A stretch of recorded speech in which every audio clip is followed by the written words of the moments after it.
Jaylen Brown nakaligtas sa trade dahil nga ho sa medyo barat na offer ng Boston Celtics para kay Giannis ay kaagad po itong nireject ng Milwaukee Bucks at piniling makipag-trade na lamang sa Miami Heat. Ngayon nakaligtas itong si Brown mga idol, pero ayon mismo sa mga NBA insider at mga eksperto ay mahihirapan ng maibalik ang dating relasyon niya sa kanyang kupunan na in fact handa po siyang i-trade. Kung tutuusin, professional ka. Kaya dapat professional ang turing mo sa mga gintong pangyayari. Pero hindi po maiiwasan na medyo mayroong kerot sa kaibuturan nitong si Brown na siya'y iti-trade talaga ng Boston Celtics. Well, syempre, pwede naman siyang maglaro dahil safe naman siya. Nasa Boston pa rin naman siya. Pero kapag mayroong nabasag, hindi mo na talaga maibabalik yun sa dati pa.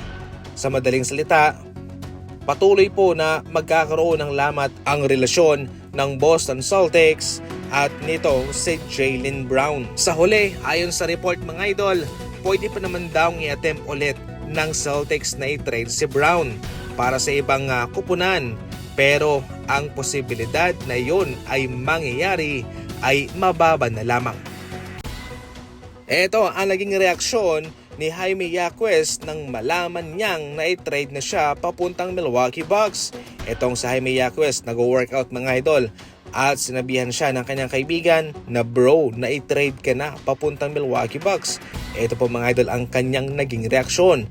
Itong si McDaniels naman ay nasa bakasyon nang malaman niyang i-trade na si Randall sa Brooklyn Nets. At ang masaklap ay wala silang nakuhang kapalit. Medyo mabibigla ka talaga, masosorpresa ka dahil syempre malulungkot ka rin. Matagal ka na sa iyong kupunan, para kaya Jaime Jaquez, komportable na siya sa Miami Heat. Pero ngayon naman sa Milwaukee Bucks ay magsisimula ulit siya na pakiramdaman ng kanyang mga kasama, makipagkaibigan.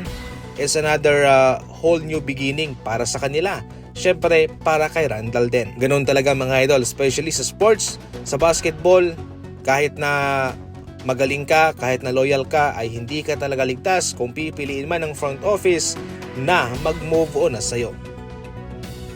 Pangalan ni Ja Morant tahimik sa mga usaping trade. Bakit kaya? Maraming mga trade rumors na sa ngayon, marami na po nag-uusap, maraming mga negosasyon, pero so far tahimik ang pangalan ni Ja Morant. Itong si Ja Morant ay matunog din pong trade candidate ng Memphis Grizzlies, kung saan makikinig sila sa mga offers, sa kanilang mga proposal, kung maganda ba o hindi, kung mananalo ba sila o hindi. Pero kaso nga lang ay wala talagang nagpapakita ng interest kay Ja Morant. Ayon sa report mga idol, iniiwasan daw ng mga kupunan ang kanyang hindi magandang attitude at yung kanyang mga maraming isyong kinasasangkutan. Sa ngayon bukas pa naman po ang pintuan ng Memphis Grizzlies para sa kanya para mag-move on na kay Ja Morant. Kaso wala talaga silang natatanggap na mga interest galing sa ibang kupunan. At kung meron man nga ay paniguradong sila'y babaratin din naman.